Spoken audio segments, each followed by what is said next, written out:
Hi everybody and welcome to your daily tarot reading for Friday the 19th of July 2019.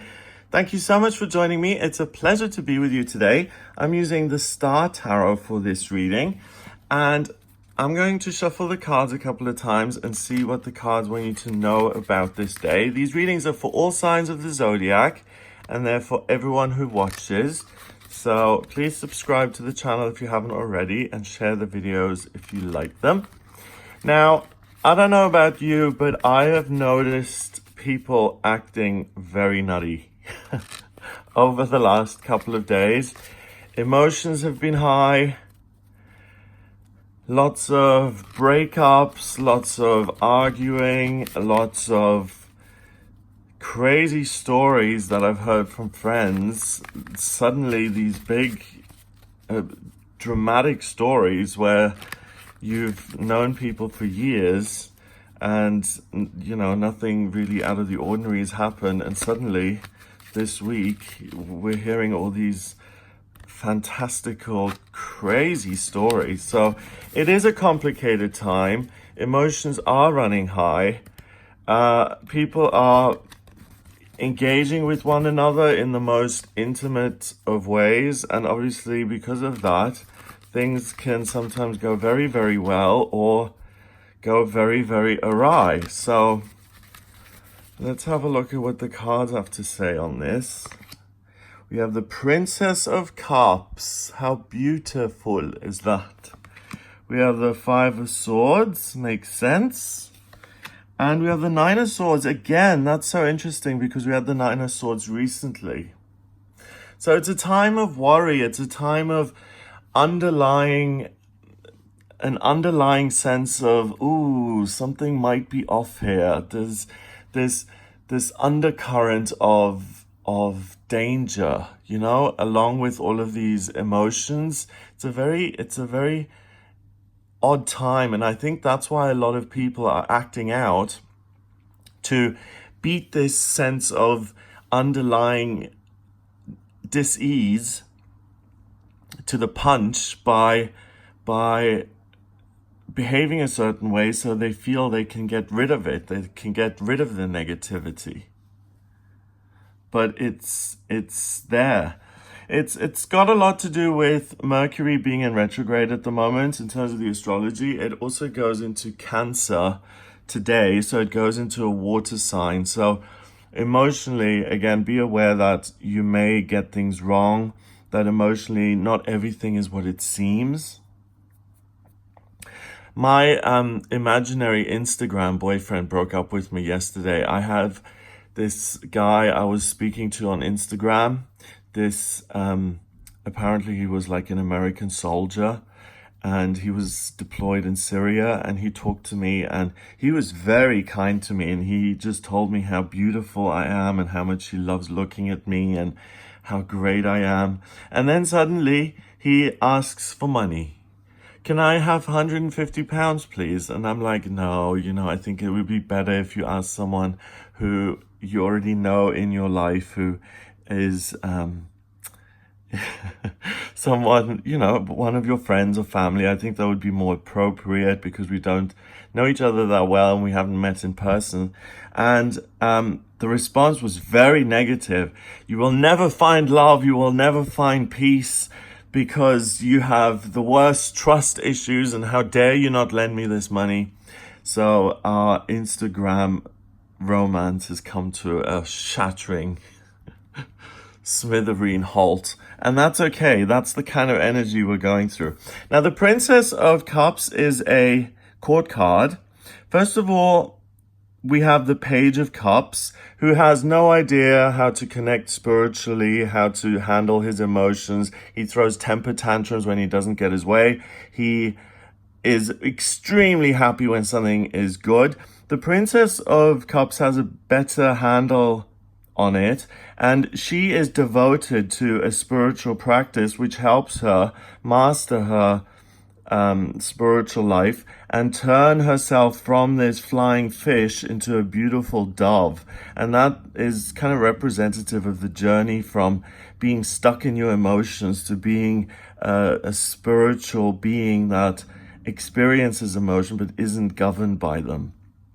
We also have this crescent moon here, the moon pulling in lots of energy, giving you a sense of newness and being in charge.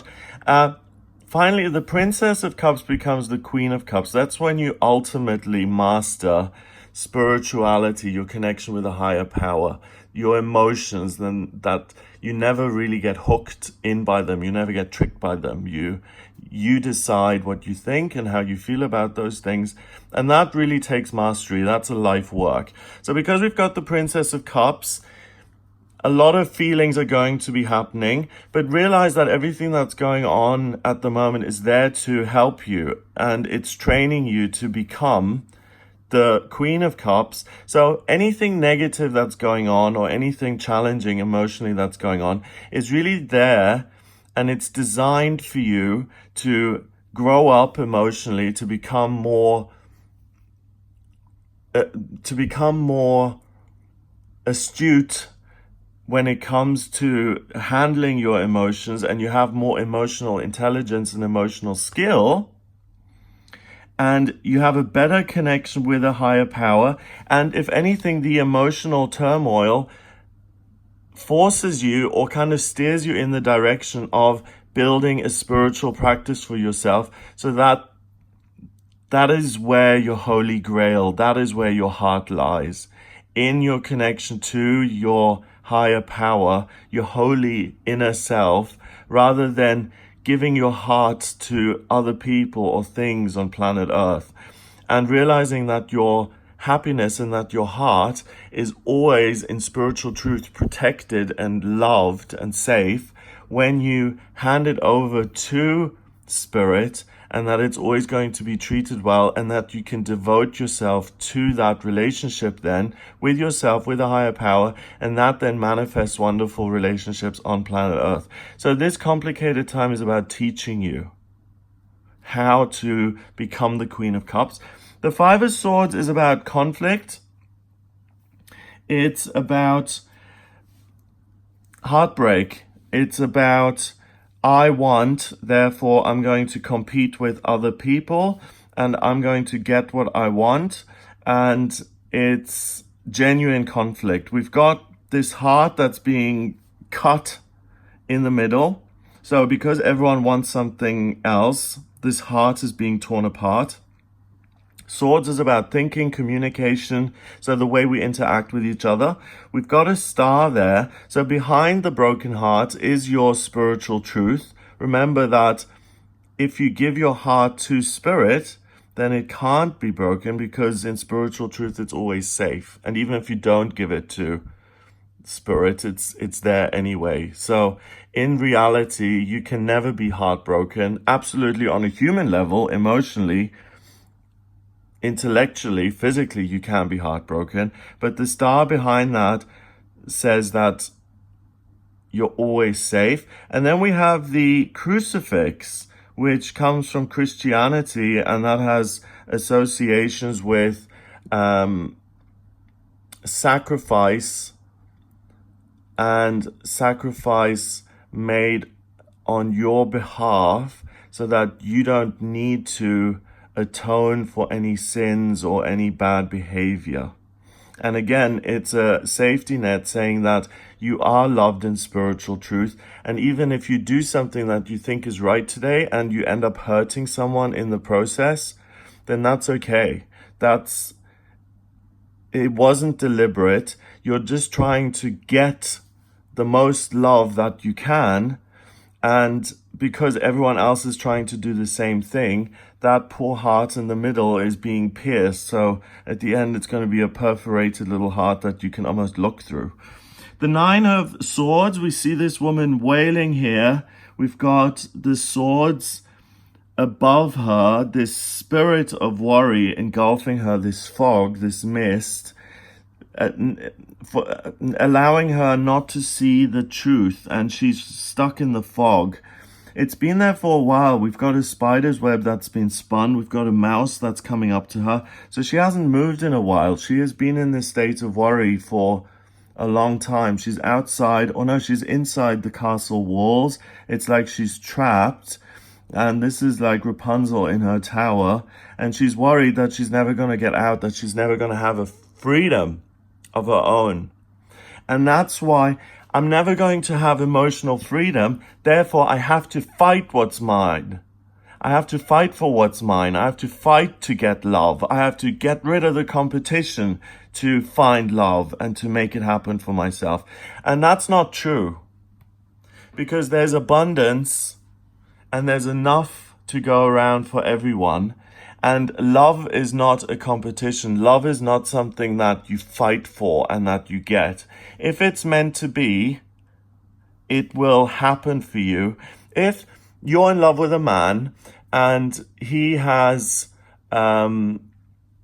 several other women who are interested in him, then you can dress yourself up as beautifully as you can, and you can try and seduce him, and you can, go 100% and make yourself as desirable as possible. But you don't know what his heart is about. You don't know what he needs.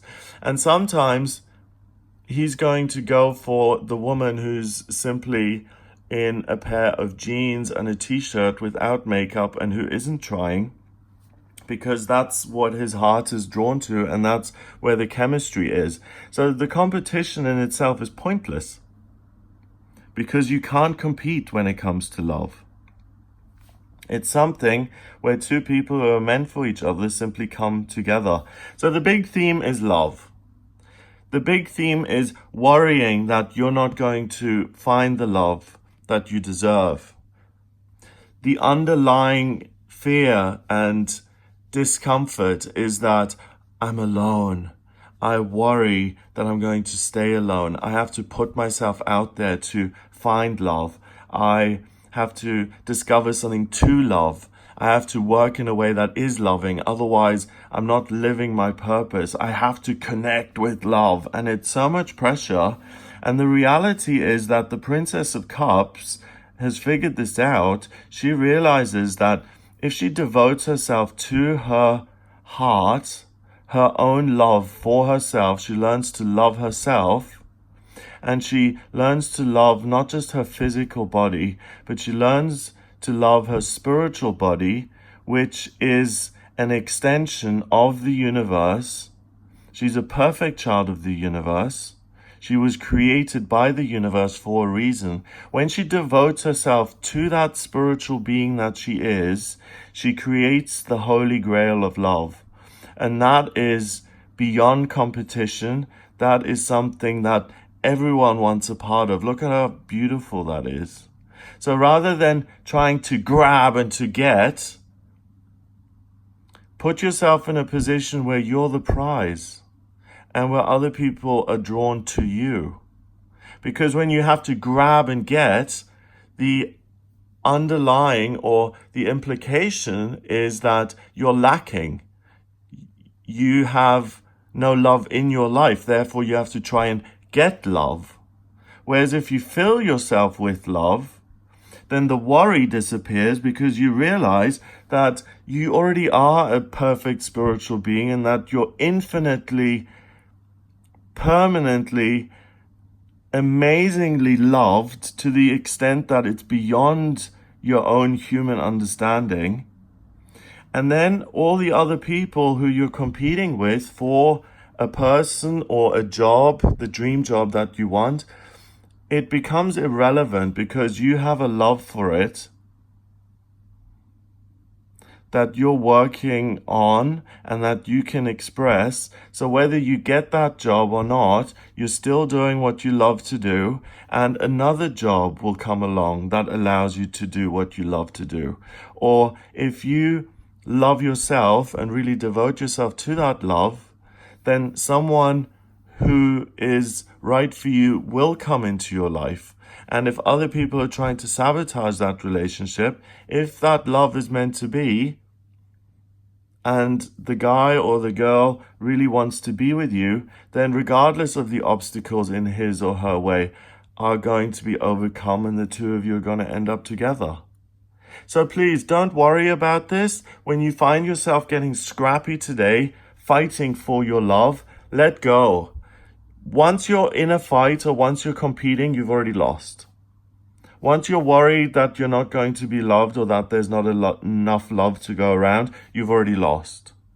Instead, turn inwards, meditate, love yourself, connect with your higher self, and feel the love that is already so powerfully within you, and realize that the building blocks of the universe are love, so that every single atom and molecule of who you are is love.